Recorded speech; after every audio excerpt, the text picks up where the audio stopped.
Hey everybody, how's it going? This is Sayoxy with Triangle Gaming. Today I'm going to be bringing you another League of Legends guide. This one's going to be a mid lane guide for Kassadin the Void Walker. Now this is going to be a pretty basic guide, so we're going to take a quick look at his abilities, masteries, rune setup, and an item build that I like to use for him. Also at the end I'm going to throw in some gameplay footage so you can get a quick look at how he plays. So let's go ahead and get into it. The first thing we're going to look at are his abilities. We'll go ahead and start off with his passive, Void Stone. Kassadin takes 15% reduced magic damage and ignores unit collision. So it's pretty much just a straight up magic damage reduction, which is nice. And then having the ability to walk through units has its advantages as well. And then we have his Q ability, Null Sphere. Kassadin fires an orb of void energy at a target, dealing damage and interrupting channels. The excess energy forms around himself, granting a temporary shield that absorbs magic damage. So this is pretty much your poking ability. As well as, like it says, it puts a magic shield on you. Now the shield itself only lasts for about a second and a half, I believe, so it doesn't last very long, but it can easily help you block an ability. But a shield is a shield. And then we have his W ability, Netherblade. Passively, Kassadin's basic attacks deal bonus magic damage. Then when you activate it, Kassadin's next basic attack deals significant bonus magic damage and restores mana. And then we have his E ability, Force Pulse. Kassadin draws energy from spells cast in his vicinity. Upon charging up, Kassadin can use Force Pulse to damage and slow enemies in a cone in front of him. So this is pretty much his AoE / slowing ability. It doesn't slow for very long due to the recent patch that came out, but it is still pretty significant. So it does say that you do need spells cast around you. I believe it's 3 that you need to be able to use this ability. And then we have Kassadin's ultimate, Riftwalk. Kassadin teleports to a nearby location, dealing damage to nearby enemy units. Multiple Riftwalks in a short period of time cost additional mana, but also deal additional damage. Now this is why Kassadin is such a good champion. Not necessarily going to burst you down. He does have fairly good burst. It's really just his mobility around the map. Being able to use this ability on a very short cooldown. It also allows him to be pretty effective at trades, as well as chasing down enemies. And then it also does allow him to be a great janitor, allowing him to mop up the trash after team fights. Now for your max order, you're going to go ahead and max out Q first. That way you will be able to have a little bit of poke damage, as well as it is also very nice to have that shield. Then you're going to go ahead and max out his E ability second, and his W ability third. And then of course you will max out his ultimate whenever you get the chance. Alright, so let's go ahead and take a look at masteries. I got 21 points in offense and 9 points in utility. Let's go ahead and start off with the offensive tree. I put 1 point in double-edged sword for a little bit more damage, 3 points in sorcery for some cooldown reduction, 3 points in mental force for some ability power, 1 point in exposed weakness for a tiny bit of extra damage, 1 point in arcane mastery for a little bit of ability power, 3 points in executioner just to increase the damage you do to low health champions. Also, since one of Kassadin's strong points is chasing people down, this will also help you just kill them a little bit faster. 1 point in dangerous game for a little bit of health and mana restore after each kill, 3 points in archmage for some more ability power, 1 point in arcane blade for some bonus magic damage, 3 points in devastating strikes for some armor and magic penetration, and 1 point in havoc for 3% increased damage. Then I put 9 points in utility. It's pretty much standard. Put 1 point in phase walker for 1 second reduced time on your recall, 3 points in meditation for some mana regain, 3 points in summoner insight for some cooldown reduction, and 1 point in runic affinity just to keep those buffs on you longer. Now let's go ahead and take a quick look at the rune setup. For quintessences I use plus 4.95 ability power. For my marks, I use plus 0.87 magic penetration. For seals, I use plus 1 armor.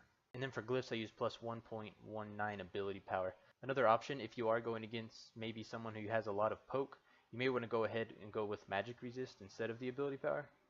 So now let's go ahead and take a look at an item build. For your starting items, most of the time you're going to go ahead and take Crystalline Flask along with 3 health potions.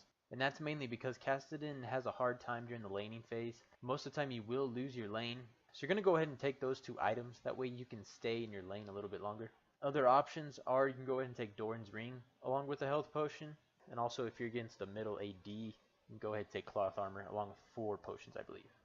For your first recall, you're going to go ahead and build as far as you can into Catalyst to Protector. And then if you feel like you really need it, you can also get Boots of Speed. You prioritize that however you want to. For your core items, 90% of the time you will finish building your Rod of Ages first. If for some reason you're having a lot of problems in the middle if you're against an AD, you can go ahead and rush Zanya's Hourglass instead. But usually you will go with Rod of Ages first, just so you can go ahead and have that scaling for you early on in the game. It gives you a nice chunk of health along with some mana and ability power. But then its passive is the reason you want to get this as early as possible, because for each minute it will gain another stack, which will give you more health, mana, and ability power. Also, in the early game it does help with its other passive, Valor's Reward. Each time you level, you will get some health and some mana. The next item I usually get is Sorcerer's Shoes for some magic penetration. Obviously this is situational on your boots. You may want to get Mercury Treads instead, or really any ones you want to get, just depending on how you feel at that time. And then there's Iceborne Gauntlet.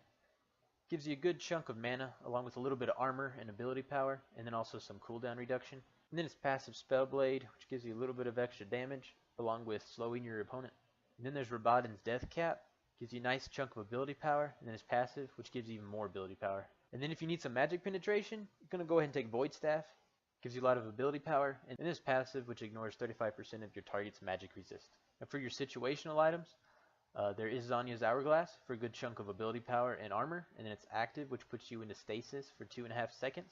Deathfire Grasp, which gives you a good chunk of ability power, along with some cooldown reduction. And then it's active, which deals 15% of target champion's maximum health and magic damage, and increases all subsequent magic damage taken by that target by 20% for 4 seconds. So its active is pretty nice. Not only does it do a good chunk of damage, but it also increases all the other magic damage that you're going to do after that for 4 seconds.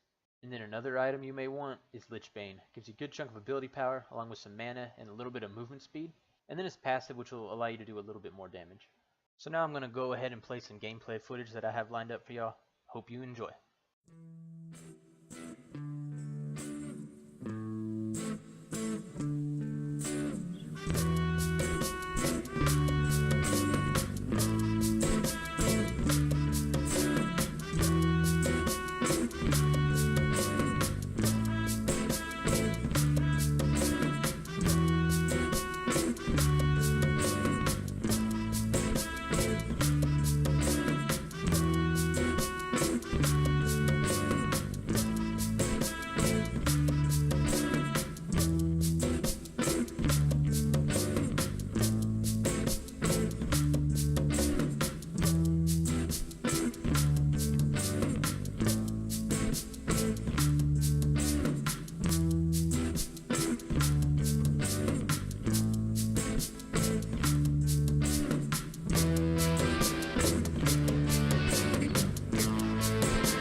Guys, so that's going to go ahead and do it for this guide.